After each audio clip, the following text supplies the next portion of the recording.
ማንኳኳት ነው የማያስፈልግም ዛሬ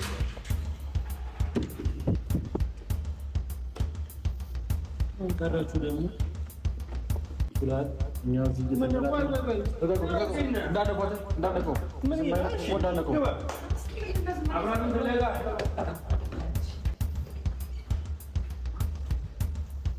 ብላችሁ እንደዚህ መደፋፈር ጀመረ። በእንትናችሁ ነው ወይ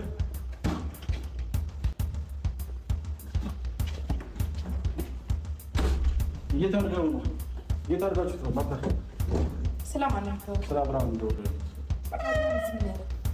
ስለሚያረግ ወሰለኝ ወጣት አብርሃም እና ሄርሜላ መሄድ የፈለጉበት ቦታ ነው። የት ነው ያደረገው? አንተ እየሰማኸኝ ነው? ሶፋ ወሰር ምናምን ፈልግ እንጂ ነው ይቻላል አይደለም። አንተ ምንድነው የምትቀልደው? አብረን እየተረኩ አብረን ይታለ ሰው ምንድነው የምትዘለው? ወንድና መሰረት እንደዚህ መጥቶ በቃ አብርሃም መንገድ ነው የምትጠይቀው። የምትፈልጉት ቦታ እንዳለ ፈልጉት። በቃ ውልቅ ሰላም ውድና የተከበራችሁ ቤተሰቦቼ እንዴት ናቸው? ደህና ናችሁ ወይ? እኔ ጋር ሁሉ ሰላም ነው፣ እግዚአብሔር ይመስገን። እናንተም በያላችሁበት ሰላማችሁ ይብዛ። ምን ነው እነዚህ ሰዎች እንዲያሳበዳቸው አሳበዳቸው። ሄርሜላ ጋር በሆነ እኮ ጅብ ጋር አልሆነ። የምወዳት የማፈቅራት ሚስቱ ጋር ወዶ ፈቅዶ ነው የሆነ። ምን ያርጓችሁ ወንድሙ እንዴ? ዛሬ ደግሞ ቤት ሄዶ በርግዶ ገቡ። ሌላ ቤት ነበር ቤቱ ፈልጉ። ሌሊቱን ሙሉ አላደሩ። እነሱን እየፈለጉ ነበር ያደሩ። እነሱን ተከታትሎ ገቡ ማለት ነው ያሉበት ቦታ። ስገቡ ደግሞ ሄርሜላ ቆቋ ባሏን ይዛብን ብላለች። የለችም ቤት ውስጥ። ምንድነው በዚህ ልክ ያሳርራችሁ? ወንድማችሁ ወደ ራስ እንድመለስ አልፈለጋችሁም ድሮም? አዎ፣ እሷ ደግሞ ወደ ራሱ መልሳ ጤነኛ ሆና ታመጣዋለች እዚህ ሚዲያ ላይ። ያኔ ጉዳችሁ ይፈራል። ለዚህ ነው እንደ አበደ ውሻ ወዲና ወዲህ የምትሮጡ። ለነገሩ አብዳችኋል። ስንቴ ትበዱና።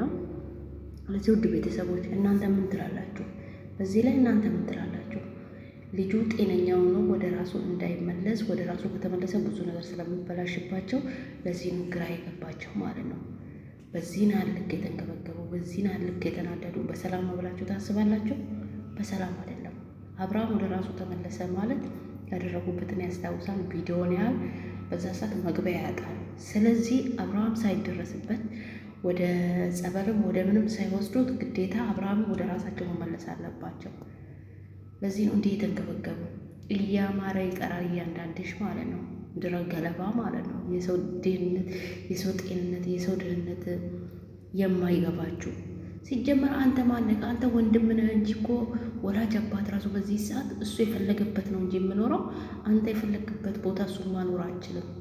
ማነቅ? አንተ ኤፍሬም ሩታም ሆናችሁ ማናችሁ እናንተ? አልፈለጋችሁም። ስላልፈለጋችሁ እንዳትገሉት ሸሸ። ሀላስ ይሄ ነው። ስላልፈለጋችሁ ሸሸ። የፈለገበት የምወዳት የማፈቅራት ልጅ ጋር ሄደ። ለዚህ ምን አንቀጠቀጣችሁ? ምን አንገበገባችሁ? እሷ እኮ እንዳንቺ በመተት ነክታው አይደለም፣ አጁዛው አይደለም። ፈልጎ ወዶ ፈቅዶ ነው እየተራመደ የሄደ። አይተሽዋል መቼም ቪዲዮ አይደል? ሲያገኛት ራሱ እቅፍ ስልባት ፈገግ እንዴት እንዳለ አየሽ አይደል? ይሄ ነው ያንገበገብሽ። ትላንት ያሳረረሽ ገና መቻረርሽና ገና ታሪያለሽ። እሱ ወደ ራሱ ተመልሶ የድሮ አብርሃምን አይተን ተሷ ጋር እዚህ ሚዲያ ላይ ፏፈሽ ስል አንቺ ደግሞ ከሚዲያ ምን ቅር ብለሽ ትጠፊያለሽ? መድኃኒዓለም አባቴ ካለ ምን ቅር ያለሽ ነው? አንቺ እኮ ለልጅሽ ያልበጀሽ ሰው ነሽ እኮ። የልጅሽ ፎቶና የባልሽ ፎቶ እንድቀበር በቁም ሳይሞቱ እንድቀበር ያደረግሽ ጀግና ሴት እኮ ነሽ። በዚህ ልክ ዘቅ ያለሽ ብዬ አስቤሽ አላውቅም ለመናገር ተሆነ። ምክንያቱም ወጣት ነሽ። በዚህ ልክ ዘቀሽ ስላየሁሽ ራሱ በጣም ያዘንኩትን የትላንትና ሲወራ ጉዱ ሚዲያ ላይ ነው እየተወራ ያለ። መቼም እኔ ሚዲያውን ነው እያመጣው ማወራ እዚህ ጋርና ዛሬ ምን ያርጋችሁ? አብርሃም ምን ያርጋችሁ? ቁጭ በሉ። እኔ አልፈልግም፣ ምርጫዬ መርጬ ሄጃለሁ ብሏል። አይገባችሁም እንዴ? ኤፍሬምማ እጁ አለበት እኮ። ኤፍሬም እጁ አለበት። አብርሃም ወደ ሩታ ከመለሰ እሱ ደግሞ ከሄርሜላ ጋር መሆን ነው። በዚህ ነው የተነጋገሩ ሁለቱ ማለት ነው። በዚህ ነው በቃ ቃል የተግባቡ። ኤፍሬም ወደ ሄርሜላ ይሄዳል። አብርሃም ደግሞ ወደ ሩታ ይመጣል። በዚህ ነው ቃል ተግባብቶ ልጁ ላይ ያስደገሙት ለሁለት ማለት ወንድምና ሚስት ማለት ነው። በዚህ ላይ ዘቅጠው ወንድም አለው። አያችሁ? ይሄ ወንድም ሳይሆን እርኩስ ማለት ነው። እርኩስ የእናቱ ልጅን እንዲያደረገ መቼም በፍቅር ምክንያት ነገ ራሱ የምትቀርቡ ሴቶች ማለት ነው ጃንጆ አርጎች ነው በአንቺ ላይ ስዘት ለምኖረው። ስለዚህ ይሄ ባለጌ ወራዳ አርፎ አልቀመጥም እያለ በየቤቷ እየሄደ እንትን እያለ ነው፣ እየረበሻቸው ነው።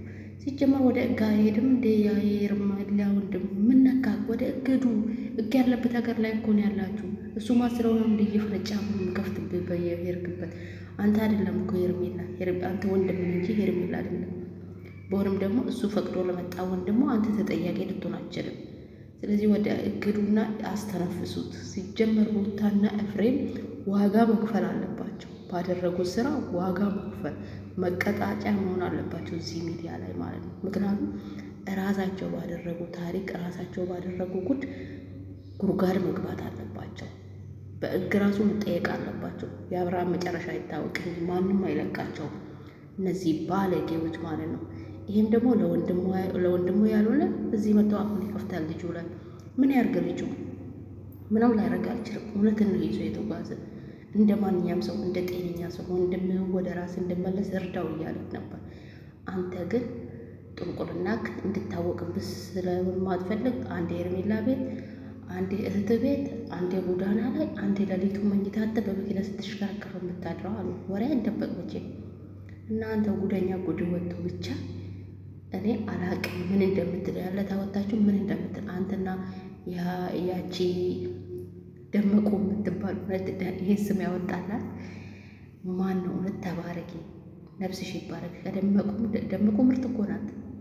ደመቁ ምርት ናት። እቺ ደመቁ ሰው ደየቁ ነች ስሟ። ደየቁ ታውቂያለሽ? ደየቁ ጭንቅላቷ ብቻ ቆሞ ጭንቅላቷ ለማሰብ ሳይሆን ለወሬ ብቻ የተፈጠረ ጭንቅላት ያለ ሴት ናት። ውድ ቤተሰቦች ይህን ቪዲዮ ሼር፣ ላይክ፣ ሰብስክራይብ አድርጉ። ይመቻችሁ።